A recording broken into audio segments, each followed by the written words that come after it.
doing color and weaves. And so I really wanted, like, I want to kind of just, I don't know. I think I felt very burned by the industry, and it might not have been the industry itself, like me. It could be a lot of what I was feeling. And I had been, I think when you change in status in an industry, sometimes it weighs on your self esteem. And so I think it did that a lot for me. And I wanted to quit, and I did quit. And I quit multiple times. And it was like this relationship. I had like this love hate relationship with hair or being a stylist. Not really hair so much, because hair is like the child, that binds you two together in a relationship. So it was like being a stylist was like the co-parent. And it was just like we couldn't come to an agreement on anything for a very long time. And now I'm getting to the place where I want to make sure that I nurture the child, whether I'm a stylist or not. And I think that's the part that I thought I could only conform to being a stylist. And especially when everybody would see what I can do, or even like being in a new city. Like I live in Charlotte now, and I know that they have never experienced a person like me, or even a service that I can provide to this capability, like to my capacity. Like I don't think that they encounter a lot of stylists like me. And so, yes, I do feel like I'm a big fish in a little pond, but um, I want to, I want women to feel empowered when they leave my chair, but more so like I want products that people enjoy, that people want to make sure that their children's children use the product because it was so beneficial to them. And like I have memories of, I know we have like memories of certain products when we were children that now are obsolete or we don't even use. But like for me, like I want to develop a product that my grandchildren can use, like my daughters are going to use on their grandchildren, and not just because it's their grandmother's product, but because it's a really good product. And so I have been studying and developing a product for hair growth. um I have, and for a very long time. And so I remember in 2010 I went to a class in Atlanta, and it was like probably one of the best classes I had ever gone to. And a really good class to me is one that not only you learn, but you can leave the class and you can implement what you've learned immediately, and it cause an influx in your business. And it was a trichology class. And so we studied like hair loss, we studied different types of alopecia. Um, of course, he sold a supplement line and taught us how to make more money. And I remember like it was yesterday, like this man, what I don't remember his name, but he said every chair should spend 100,000, and if it's not, then you need to go get a job. And so it meant a lot because basically he was saying if you cannot generate $100,000 doing hair a year, then you should just be doing something else. And he said, that's with 2 weeks of vacation time. Whether you take them together or whether you take them separately, you should be able to take off for 2 weeks every single year. Mind you, this is like 14 years ago. And so it stuck with me. I think I probably, my first year in hair, I started towards the end of like the third quarter in 2028, 2008. No, not 2028, 2008. So 2008. So in 2008, I started doing hair. No, 2005. I started doing hair in 2005. I opened my first salon in 2008. And so I, in probably about 2006, 2007, I had probably made my first six figures. And I had to be about, ooh, how old was I? Let's see.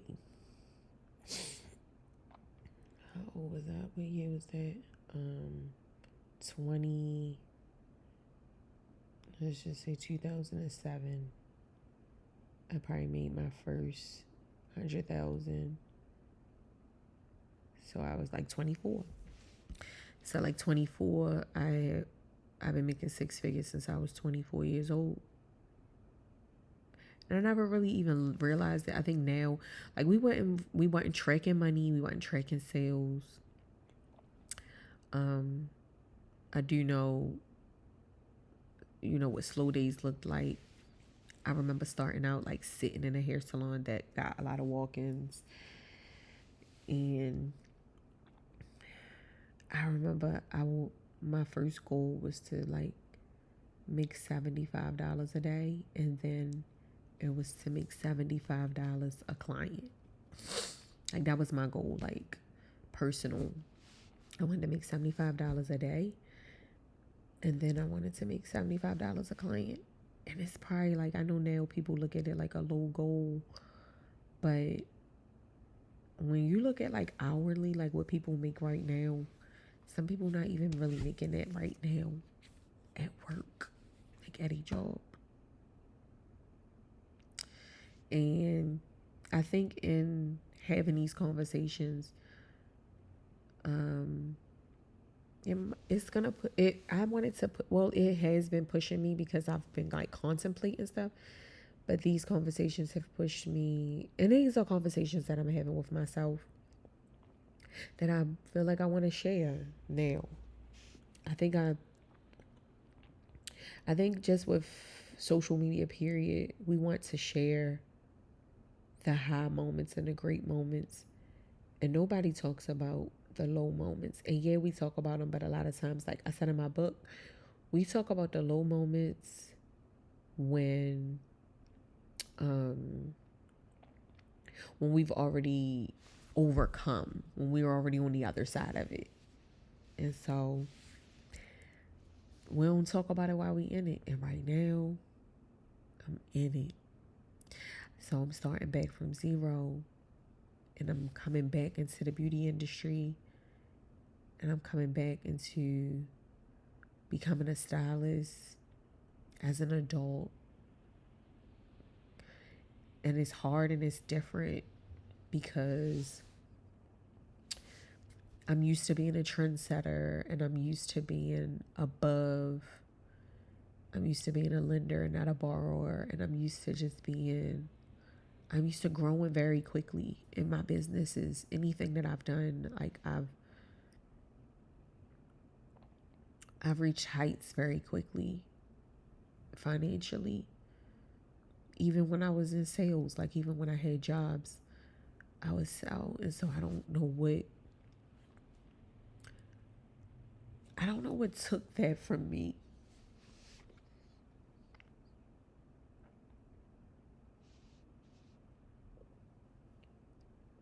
I don't know what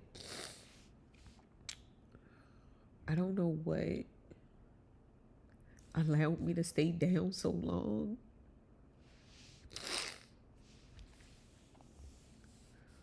And I was scared.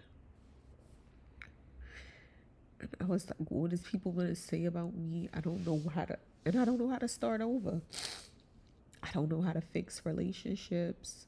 I walk away from relationships often Um, and I walked away from my salon and my clients. And I don't think I ever apologized.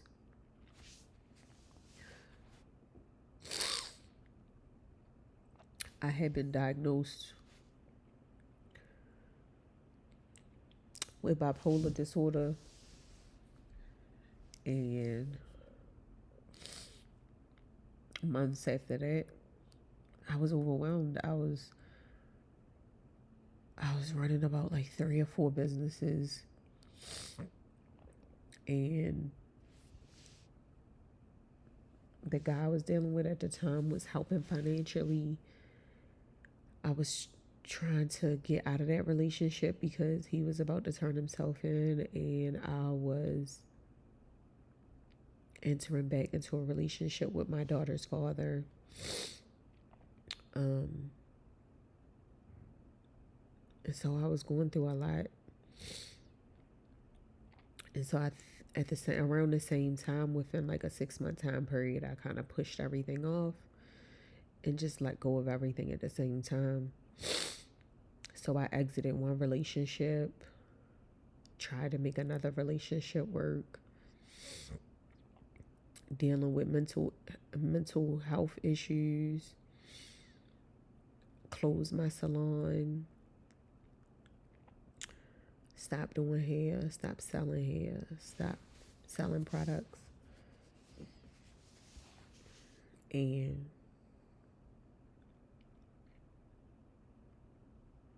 I think this is the first moment that I'm actually like facing it, like what happened and how I felt.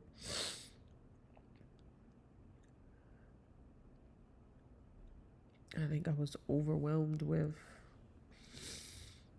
um, life, and stuff was probably slowing up. Like, and when you do hair, you always have slow seasons. You always have slow seasons. But I think I had built myself up with the grace of God, of course.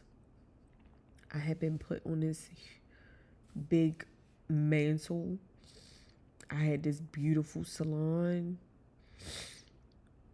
I was opening up another salon. So I had totally gutted. It was total gut out. So I had totally gutted a building. We are gonna have like a rooftop lounge. It was a blow dry bar. It was connected to my salon, so, and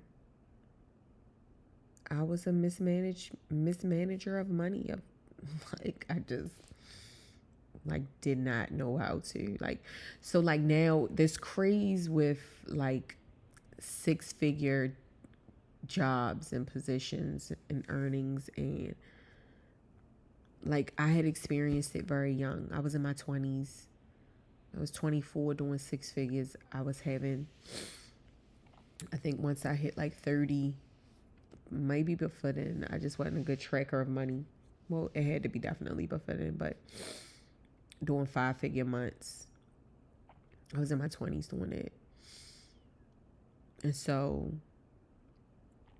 I think it's frustrating when you have when you like, it's kind of like the question when people say, is it better to have loved and lost than to ever have loved at all?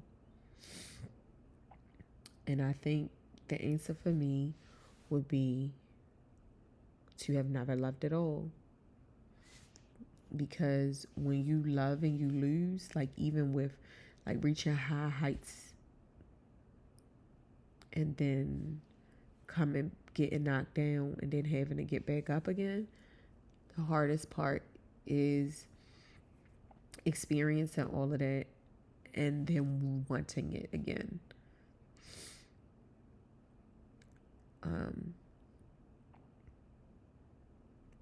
Yeah. Whereas though now, had I had not experienced that, maybe I wouldn't know how it feels, and maybe I wouldn't want it as bad. don't know.